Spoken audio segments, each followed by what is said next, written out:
নমস্কার বন্ধুরা, আমার চ্যানেলে আমি আপনাদেরকে স্বাগত জানাই।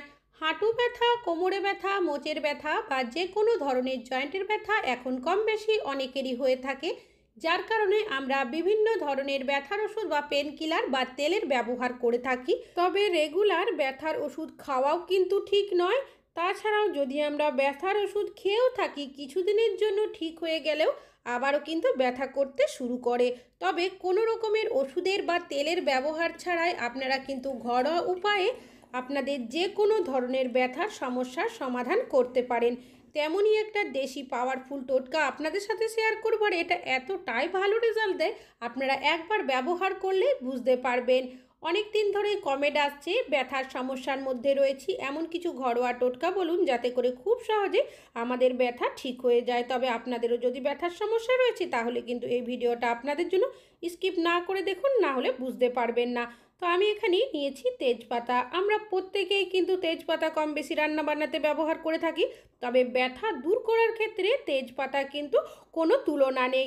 কিভাবে ব্যবহার করবেন পুরোটাই শেয়ার করব। তবে এই তেজপাতা কিন্তু আমি দুটোভাবে ব্যবহার করব, তো চলুন দেখে নেওয়া যাক। তো তার জন্য আমি নিয়ে নিয়েছি এখানে একটা পাত্র। এবার এর মধ্যে দিয়ে দিচ্ছি আমি বেশ কিছুটা পরিমাণের কুসুম গরম জল। এই জলের মধ্যে আমি কি করব, তেজপাতাগুলো এইভাবে করে ডুবিয়ে রেখে দেব 5 মিনিটের জন্য। আর দেখতেই পাচ্ছেন 5 মিনিট হয়ে গেছে। যে তেজপাতাগুলো রয়েছে সেটা যাতে একটু নরম হয়ে যায়, যার কারণেই কিন্তু এই জলের মধ্যে আমি ভিজিয়ে রেখেছিলাম। এবার তেজপাতার মধ্যে যে এক্সট্রা জল রয়েছে সেটাকে আমি একটু মুছে নেব। তো আপনারা একটা সুতির কাপড় বা যে কাপড় আপনারা ব্যবহার করেন না সেটা দিয়ে একটু ভালো করে মুছে নেবেন। তাছাড়াও এইভাবে মুছে নিলে অনেক সময় দেখবেন তেজপাতার মধ্যে নোংরা থাকে, সেটাও কিন্তু পরিষ্কার হয়ে যাবে। তো দেখতেই পাচ্ছেন খুব ভালো করে কিন্তু আমি এটাকে মুছে নিয়েছি। এবার এই তেজপাতাগুলো যেহেতু দুটোভাবে ব্যবহার করব, তার জন্য আমি এখান থেকে 3টে তেজপাতা সাইডে সরিয়ে রাখছি, আর বাকিগুলো এখন ব্যবহার করব। এবার হাত দিয়ে ছোট টুকরো করে আমি দুটো তেজপাতা এইভাবে ছিঁড়ে দিচ্ছি, আপনারা কাঁচিরও এখানে ব্যবহার করতে পারেন। এবার এই তেজপাতাটা আরও ছোট টুকরো করার জন্য আমি এখানে একটা পাথর নিয়েছি, পাথরের সাহায্যে এইভাবে করে একটু থেতো করে নিচ্ছি, যাতে করে তেজপাতাগুলো আর একটু গুঁড়ো মতো হয়ে যায়। তবে একদম থেতো করতে হবে তা কিন্তু নয়, যতটা সম্ভব এইভাবে একটু থেতো করে নেবেন। তো দেখতেই পাচ্ছেন আমি কিন্তু এইভাবে থেতো করে নিয়েছি। এবার এর মধ্যে আরও কিছু উপকরণ দিতে হবে। আমি এখানে নিয়েছি গোটা গোলমরিচ, আপনাদের কাছে গুঁড়ো থাকলে সেটাও নিতে পারেন। তো যেহেতু গোটা গোলমরিচ, আবারও আমি এই পাথরের সাহায্যেই যতটা সম্ভব এইভাবে করে থেতো করে নেব। এবার এই দুটো উপকরণকেই আমি কি করব, একটা প্লেটের মধ্যে প্রথমে তুলে নেব। এর মধ্যে আরও একটা উপকরণ আমি দিয়ে দেব। নিয়েছি এখানে কর্পূর, আপনারা যে কোনো দশকর্মার দোকানে কর্পূর পেয়ে যাবেন, হাত দিয়ে যতটা সম্ভব গুঁড়ো করে দেবেন। এবার 3টে উপকরণকে খুব ভালোভাবে এইভাবে করে আমি মাখিয়ে নেব।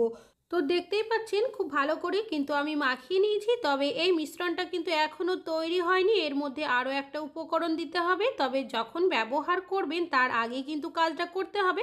তার আগে প্লেটটাকে সাইডে সরিয়ে রাখছি, অন্যদিকে নিয়ে নিচ্ছি এখানে আরও একটা পাত্র। এবার এর মধ্যে দিয়ে দেব আমি বেশ কিছুটা পরিমাণের কুসুম গরম জল, এখানে অতিরিক্ত গরম জলের ব্যবহার করা যাবে না। আর নিয়েছি এখানে আমি বিট লবণ বা কালো লবণ যেটাই বলেন না কেন সেটা নিয়ে নেবেন, তবে রান্নার লবণ কিন্তু এখানে লাগবে না। তারপর খুব ভালোভাবে এটাকে আমি মিশিয়ে নেব। তো দেখতেই পাচ্ছেন খুব ভালো করে কিন্তু লবণটা মিশেও গেছে জলে। আমি এখানে নিয়েছি একটা সুতির কাপড়ের টুকরো, সেটাকে এই জলের মধ্যে দিয়ে ডিপ করে নিয়ে হাত দিয়ে জলটাকে চেপে নিয়েছি। এবার এই কাপড়টা দিয়েই আমি এইভাবে করে সেক করে নেব। আপনাদের যে জায়গার মধ্যে ব্যথা হবে, হাঁটুর হতে পারে বা পায়ের তলার সাইডে জয়েন্ট হতে পারে, হাতের হতে পারে, কোমরের হতে পারে, মোচের হতে পারে, যে কোনো ধরনের ব্যথার মধ্যে যদি আমরা এইভাবে করে সেক করে নিই, দেখবেন অনেকটাই কিন্তু আরাম অনুভব করবেন। তবে অনেকেরই দেখবেন পায়ের তলার সাইডে, গোড়ালির তলার সাইডে, এমনকি পায়ের পাতার মধ্যে প্রচণ্ড ব্যথা করতে থাকে, ঠিকভাবে হাঁটাচলা করতে পারে না, দাঁড়াতে পারে না। সেক্ষেত্রে আপনারা কি করবেন, এই লবণগোলা জলের মধ্যে কিছুটা মটরশুঁটি দিয়ে দিয়েছি। মটরশুঁটি না থাকলে আপনারা এখানে কিন্তু যে ছোলা হয় সেই ছোলারও ব্যবহার করতে পারেন, একটু ভিজানো ছোলা দিয়ে দেবেন। তারপর পাগুলো এইভাবে করে এই জলের মধ্যে রাখবেন কিছুক্ষণের জন্য। তবে জলটা যাতে ঠান্ডা না হয় সেদিকে খেয়াল রাখবেন। যে মটরশুঁটিগুলো দিয়েছি পা দিয়ে এইভাবে করে চেপে পাগুলো একটু এইভাবে করে নাড়াচাড়া করবেন। এতে কি হবে, অনেক সময় পায়ের তলার সাইডটা ব্যথা হয়, দেখবেন সেই ব্যথাও কমে যাবে। তাছাড়াও এখন যেহেতু শীতকাল, অনেকেরই পা ফেটে যায়, পায়ের থেকে রক্ত পড়তে শুরু করে, পা ব্যথা করে।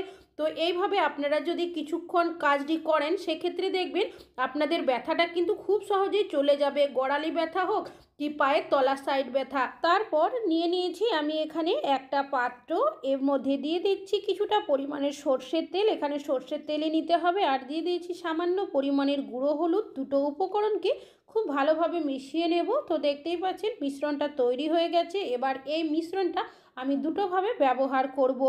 আগে যে তেজপাতাগুলো আমি প্লেটে সরিয়ে রেখেছিলাম সেগুলোই নিয়েছি। এবার এই তেজপাতার মধ্যে এই যে মিশ্রণটা রয়েছে সেটা কিছুটা পরিমাণে দিয়ে হাত দিয়ে এইভাবে করে মাখিয়ে নেব। তো দেখতেই পাচ্ছেন সব তেজপাতার মধ্যে কিন্তু এই মিশ্রণটা আমি এইভাবে মাখিয়ে নিয়েছি। এবার বাকি যে মিশ্রণটা রয়েছে তার মধ্যে আগে যে তেজপাতার মিশ্রণটা বানিয়ে রেখেছিলাম সেটাকে দিয়ে দেব, তারপর খুব ভালোভাবে মিশিয়ে নেব। তো দেখতেই পাচ্ছেন খুব ভালো করে কিন্তু মিশিয়ে নেওয়া হয়ে গেছে।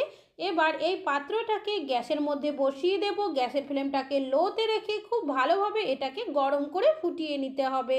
তো দেখতেই পাচ্ছেন এটা কিন্তু তৈরি হয়ে গেছে। এবার পাত্রটাকে আমি সাইডে সরিয়ে রাখছি। অন্যদিকে আমি একটা তাওয়া গ্যাসের মধ্যে উল্টো করে বসিয়ে দিয়েছি। যে তেজপাতার মধ্যে তেল হলুদের মিশ্রণটা লাগিয়ে রেখেছিলাম সেগুলো এইভাবে করে তাওয়ার মধ্যে কিছু সেকেন্ড রেখে ভালো মতো গরম করে নেব। তো দেখে নেবেন যাতে অতিরিক্ত গরম না হয়ে যায়। এবার পাত্রটার মধ্যেই আমি তেজপাতাগুলোকে তুলে রাখছি। তো দুটোই কিন্তু আমার তৈরি হয়ে, এই মিশ্রণটা যেহেতু এখন অনেকটাই গরম রয়েছে, চামচের সাহায্যে নাড়িয়ে একটু ঠান্ডা করে নেব। তবে অতিরিক্ত ঠান্ডা করা যাবে না, কুসুম গরম অবস্থাতে এটা ব্যবহার করতে হবে। কিভাবে ব্যবহার করবেন, আপনাদের যে জায়গার মধ্যে ব্যথা করবে সেই জায়গার মধ্যে এই তেলটাকে দিয়ে হালকা হাতে এইভাবে করে মালিশ করে নেবেন।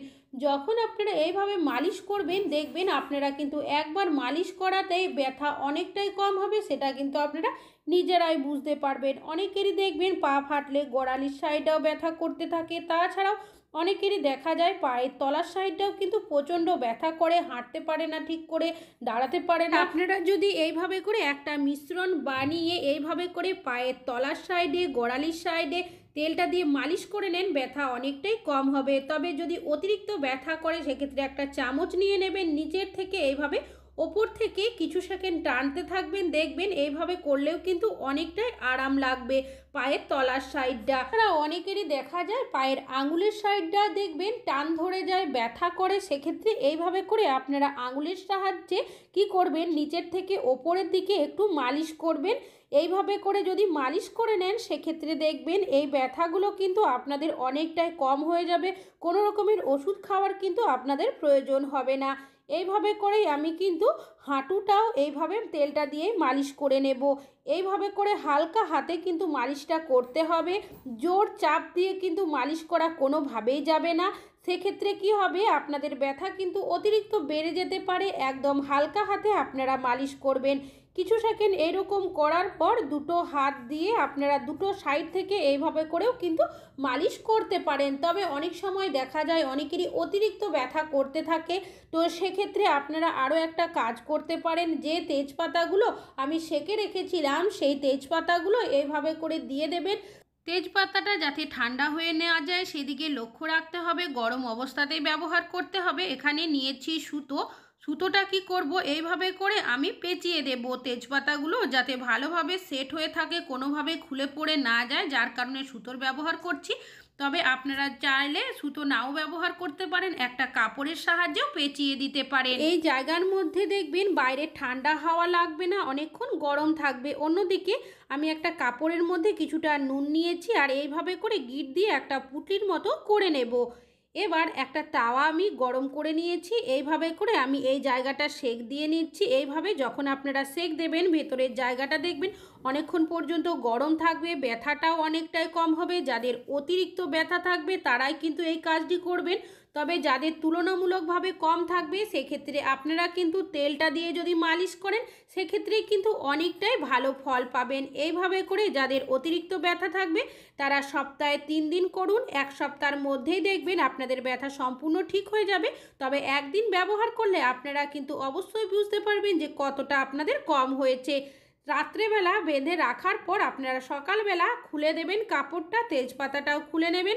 তারপর একটা কাপড়ের সাহায্যে এইভাবে করে ওপরের যে তেলটা রয়েছে কিছুক্ষণ পর মুছে নেবেন। তারপর যদি জল দিয়ে ধুয়ে নেন সেক্ষেত্রে কুসুম গরম জলের ব্যবহার করবেন, সেটা দিয়ে এইভাবে সেঁকো করে নিতে পারেন বা একটু মুছেও দিতে পারেন। আশা করছি আপনাদের এই টিপসটি কাজে আসবে। আজকে এখানেই শেষ করছি।